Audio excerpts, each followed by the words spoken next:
So today I want to talk about AOC and the pedagogy of the oppressed. I recently came across a document that's hosted on AOC's website that's listed as a resource for the COVID-19 pandemic. The document was produced over a year ago and was designed to help assist people in organizing together during the early part of the pandemic when we really didn't know much about what was going on. The document in question was called Mutual Aid 101 Toolkit #WeGotOurBlock. And it does provide a lot of good basic information for how to formulate a mutual aid network. And I actually want to cover this document itself in my next video. But before that, I wanted to take some time because this document, as well as other information I am aware of about AOC, made me think about and reminded me of a quote from Paulo Freire's Pedagogy of the Oppressed. Given that AOC in her history has advocated not just for mutual aid networks, but child care collectives, and has come out in support of labor unions and organizing, I thought this particular quote, which talks about the difference between a populist leader who speaks on behalf and manipulates the people versus a revolutionary leader who works with the people. And so I wanted to talk about AOC in the context of this quote, especially because this document is not the only thing that exists out there. I have covered on this channel some of her labor activities, and I also recently came across this particular video where she highlights the voices of some of the major figures in her community and in her district, where they talk about how to organize a child care collective. And for those within her district, they were willing to provide direct on-the-ground help and assistance, as well as assist people outside of her district. So when we take all of this into account where she's working with people, how does Paulo Freire's quote in the Pedagogy of the Oppressed, when we're talking about revolution versus manipulation, how does she stack up to Paulo Freire's definitions? So the quote itself is on page 150 of the edition that I had, and the quote is, "Since the populist leader simply manipulates instead of fighting for authentic popular organization, this type of leader serves the revolution little if at all. Only by abandoning his ambiguous character and dual action, and by opting decisively for the people, thus ceasing to be populist, does he renounce manipulation and dedicate himself to the revolutionary task of organization." Now, this quote has a lot to it, and I broke it down into 4 segments to help go over it, and I brought forward a lot of Freire's definitions for some of these words, so we could analyze it and get a better idea of what he's describing and see where AOC fits in this conversation. So the quote starts with, "Since the populist leader simply manipulates, instead of fighting for authentic popular organization." So we know that in Freire's definition, a populist leader is one who manipulates. And manipulation, in his understanding, manipulation like the conquest whose objective it serves, attempts to anesthetize the people so they will not think. So essentially, a leader who manipulates people is not interested in having people who think for themselves, who act for themselves, but rather to have somebody who follows them and willingly listens to what they have to say. It is in the best interest of these types of politicians who manipulate to throw out things like slogans rather than doing action, to say things that sound good rather than actively pursuing them. When I think about someone who is manipulative and is a manipulative populist leader, I'm reminded of those like Donald Trump, who speaks a lot of slogans, things like "Make America Great Again" or all these other things, but they're just these populist phrases that don't really actively do anything for the people or for the things they are trying to address. Another one that I would consider manipulative is actually Senator Manchin.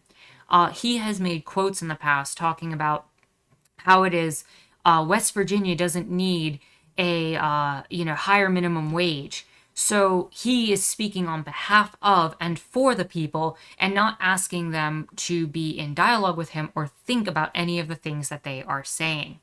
Instead of fighting for authentic popular organization. So when we talk about authentic popular organization, we are talking about grassroots organization.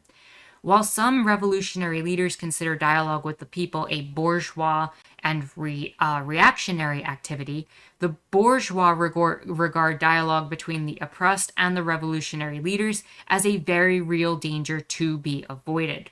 And in this text, Freire ends up describing this type of action where the people and the leaders speak to each other and are in dialogue and conversation with each other as a state at which the oppressed can work with the revolutionary leaders and come to the same page. So if a leader is to work with the people, they have to be fighting for this grassroots movement by being in dialogue with them.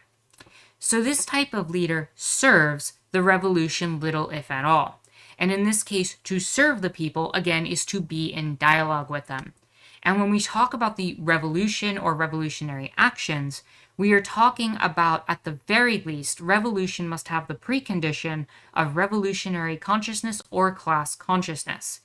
And if people are organizing and are developing their own needs and are working within their own communities to do this, the precursor to that really is a sort of class consciousness. Or at the very least, the beginnings of a class consciousness need to be present in that exchange. So what we now have is that a populist leader who simply manipulates the people instead of fighting for this authentic organization does not serve the needs of this revolutionary or class consciousness. And therefore, what we need for a leader that actually does provide this is a leader who not only speaks to people organizing and having consciousness of themselves, but who asks the people to think and act on their own, separate from the government institutions and the institutions at play. Because by doing that, one separates themselves from the power they would get by manipulating the people and remaining in a populist position. So the quote goes on to say, only by abandoning his ambiguous character and dual action and by opting decisively for the people, thus ceasing to be populist.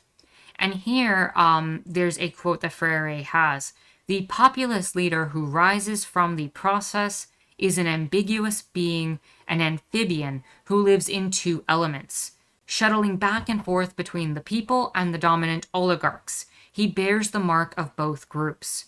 And to me, there's no greater representation of the mark of both groups as having the popular support of the people represented in some sort of system like voting, where people are voting for you and are claiming that you represent them, while at the same time being funded by corporate-backed donors.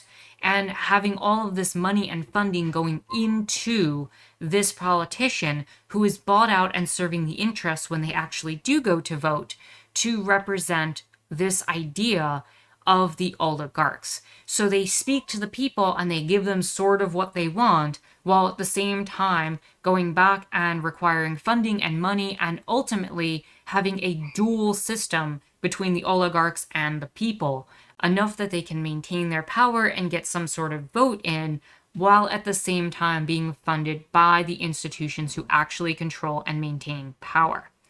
And so the appearance of popular sort of support through these votes, as well as the funding, ends up creating this ambiguous character. And one of the things about a leader in this regard who is going against this and has decided to opt decisively for the people is that they will be considered dangerous to the oligarchs. As we showed in the first part of the quote, someone who does not take corporate funding, someone who speaks out against corporations, someone who actively, lifts up and puts voices from their community on their platforms, ends up being someone who is considered dangerous to the bourgeois class. And in this case, the best way to represent that is honestly through the idea, when we look at AOC, that she is constantly criticized and constantly targeted by Republicans and by a lot of the politicians who are very, very strongly funded by a lot of the major corporations. So if we go through all of this so far again, she actually does ask people to organize themselves. She is asking people to think for themselves, to say, well, you don't need me, go form a mutual aid network. You don't need me, go form your union. You don't need me, go formulate this childcare collective. And I will support you in your endeavors, and thus I will be in conversation with you and thus in dialogue with you, and I'll promote your voices on my platform, and therefore she is not manipulative. At the same time, she is speaking out against and is not taking money from the bourgeois class, from the corporate donors, as it were, in this case, where she is getting funding through these organizations and thus has separated herself from her duality. She is also listening to and purporting the voices of people in her community, and thus, again, is in dialogue.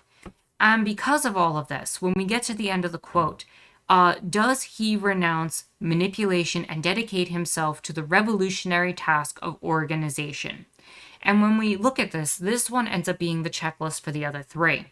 So, yes, she flat out does avoid manipulation and does serve the interest of the revolution by calling for class consciousness and organization, and by actively asking people to think and act on their own, independent of things that would otherwise provide her power through a populist representation. Further, she does not in any way advocate on or take funds from the duality of being part of the oligarch class. And if we check all these off, that she's not funded by corporations, she speaks out against those in power, she is consistently speaking for and working with her constituents in such a way and invites people to be shared on this platform, she is in fact not only advocating for, but effectively working with and is in dialogue with the people. So according to Freire's quote here, I would argue that AOC herself is in fact someone that would be considered to be more on the side of a revolutionary leader, one who has given up their ambiguous character, who calls for the people to organize, who calls for action, who does things and comes out to events. She's been to labor events. She's created these tools. She's advocated people on her platforms, and she's called this all out while not taking money from the oligarch class. And to me, that is a perfect representation of someone who is actively working within Freire's framework of being a revolutionary leader. And I know there's a lot of criticisms against her and a lot of positions where she maybe didn't do certain things that some people would have preferred or wanted.